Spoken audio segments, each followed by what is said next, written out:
എല്ലാവരെയും ചേർത്ത് പിടിക്കാനുള്ള മനസ്സാണ് മലയാളിയെ വ്യത്യസ്തരാക്കുന്നതെന്ന് നിയമസഭാ സ്പീക്കർ അഡ്വക്കേറ്റ് എൻ ഷംസീർ. എല്ലാ സൂചികയിലും കേരളം ഇന്ത്യക്ക് മാതൃകയായതുപോലെ അതിദരിദ്രർ ഇല്ലാത്ത സംസ്ഥാനമായും കേരളം മറ്റുള്ളവർക്ക് മാതൃകയാവുകയാണെന്നും സ്പീക്കർ പറഞ്ഞു. കതിരൂർ പഞ്ചായത്ത് മാലിന്യമുക്ത ഹരിത പഞ്ചായത്തായും അതിദാരിദ്ര്യമുക്ത പഞ്ചായത്തായും പ്രഖ്യാപിച്ച ശേഷം സംസാരിക്കുകയായിരുന്നു സ്പീക്കർ.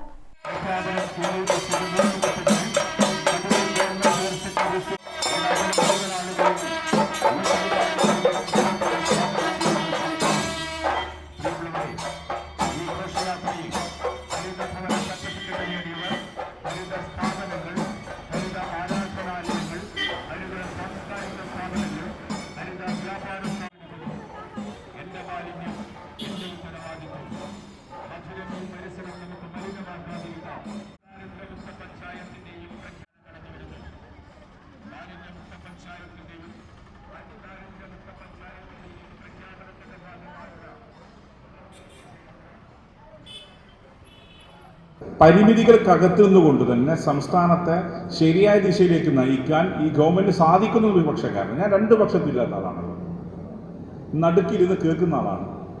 നടുക്കിരുന്ന് കേൾക്കുമ്പം ഏറെക്കുറെ കാര്യങ്ങൾ ബോധ്യപ്പെട്ടത് നല്ല നിലയിൽ തന്നെ ഓരോ കാര്യങ്ങളും മുന്നോട്ട് പോകുന്നു. ഇവിടെ ഇപ്പം നിങ്ങൾ ആലോചിക്കണം, അതിദരിദ്രമില്ലാത്ത സംസ്ഥാനമായി മാറാൻ പോവുകയാണ് കേരളം. പൊതുവിൽ ദരിദ്രരില്ല. ഇനിയിപ്പോൾ ആരെങ്കിലും പ്രശ്നം വന്നാൽ നമ്മൾ പരസ്പരം സഹായിക്കൂലേ? കോവിഡ് എന്ന മഹാമാരി വന്നു, നമ്മൾ അതിനെ അതിജീവിച്ചില്ലേ? അതിജീവിച്ചു എന്ന് പറയുമ്പോൾ നമ്മൾ കാണേണ്ട കാര്യം മലയാളിയുടെ ചേർത്ത് പിടിക്കലുണ്ടല്ലോ. ഇങ്ങനെ ചേർത്ത് പിടിക്കുന്ന മറ്റൊരു ജനത ഈ രാജ്യത്തുണ്ടോ സംശയമാണ്. ചില കുത്തിത്തിരിപ്പും കുയിപ്പൊക്കെ അങ്ങോട്ടും ഇങ്ങോട്ടും പറയുമെങ്കിലും പൊതുവിൽ നമ്മൾ ചേർത്ത് പിടിക്കും. ഒരാപത്ത് വന്നാൽ ചേർത്ത് പിടിക്കുന്ന മാനസിക തലം അല്ലെങ്കിൽ മാനസികാവസ്ഥയുള്ളവരെ മലയാളികൾ. അതുകൊണ്ട് നമുക്ക് എളുപ്പത്തിൽ പറയാൻ സാധിക്കും, അതിദരിദ്രമില്ലാത്ത സംസ്ഥാനമാക്കി കേരളത്തെ മാറ്റാൻ തദ്ദേശ സ്വയംഭരണ സ്ഥാപനം മുന്നിട്ടിറങ്ങിയാൽ ഒരു സംശയവും വേണ്ട, അത് ഫലപ്രാപ്തിയിലെത്തിക്കാൻ LFGD കഴിയും, ലോക്കൽ സെൽഫ് ഗവൺമെന്റിന്. മാലിന്യമുക്തം നവകേരളം ജനകീയ ക്യാമ്പയിന്റെ ഭാഗമായി പഞ്ചായത്തിൽ നടത്തിയ മാതൃകാ പ്രവർത്തനങ്ങളുടെ അടിസ്ഥാനത്തിലാണ് കതിരൂർ പഞ്ചായത്തിനെ ഹരിത പഞ്ചായത്തായി പ്രഖ്യാപിച്ചത്. പഞ്ചായത്തിലെ ശുചിത്വ പ്രവർത്തനങ്ങളെ ഡിജിറ്റലൈസ് ചെയ്യുന്നതിന്റെ ഭാഗമായി ഹരിതമിത്രം ആപ്പ് ഉപയോഗിച്ചാണ് സേവനം നടത്തിവരുന്നത്. പഞ്ചായത്തിൽ 26 ഹരിതകർമ്മ സേനാ അംഗങ്ങളും 2 റോഡ് സ്വീപ്പർമാരുമാണ് പ്രവർത്തിക്കുന്നത്.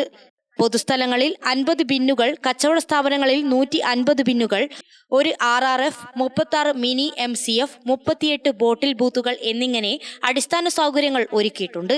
പഞ്ചായത്തിൽ 1500 വീടുകളെ ഹരിത ഭവനങ്ങളായും 12 വിദ്യാലയങ്ങളെ ഹരിത വിദ്യാലയങ്ങളായും 212 ഹരിത അയൽക്കൂട്ടങ്ങളെയും 13 ഹരിത സ്ഥാപനങ്ങളെയും 32 ഹരിത അങ്കണവാടികളെയും പ്രഖ്യാപിച്ചു. പഞ്ചായത്തിലെ പൊന്നം സറാമ്പി, പൊന്നം പാലം, CH നഗർ എന്നീ ടൗണുകളെ ഹരിത ടൗണുകളായും പ്രഖ്യാപിച്ചിട്ടുണ്ട്. വിദ്യാർത്ഥികളിൽ ശുചിത്വശീലം വളർത്തിയെടുക്കുന്ന ശുചിത്വ സമ്പാദ്യ പദ്ധതി, കുട്ടികളുടെ ഹരിതസഭ, മെഗാ ക്ലിനിക്, ഹരിതവീതി സർട്ടിഫിക്കറ്റ് വിതരണം, റൺ ക്ലീൻ റൺ തുടങ്ങി നിരവധിയായ ക്യാമ്പയിനുകൾ നടത്തി. മാലിന്യ സംസ്കരണവുമായി ബന്ധപ്പെട്ട നിയമലംഘനങ്ങൾ കണ്ടെത്തുന്നതിന് പഞ്ചായത്ത് തല എൻഫോഴ്സ്മെന്റ് രൂപീകരിച്ച് മുഴുവൻ വാർഡുകളിലും വ്യാപാര സ്ഥാപനങ്ങളിലും ഓഫീസുകളിലും പരിശോധന നടത്തി.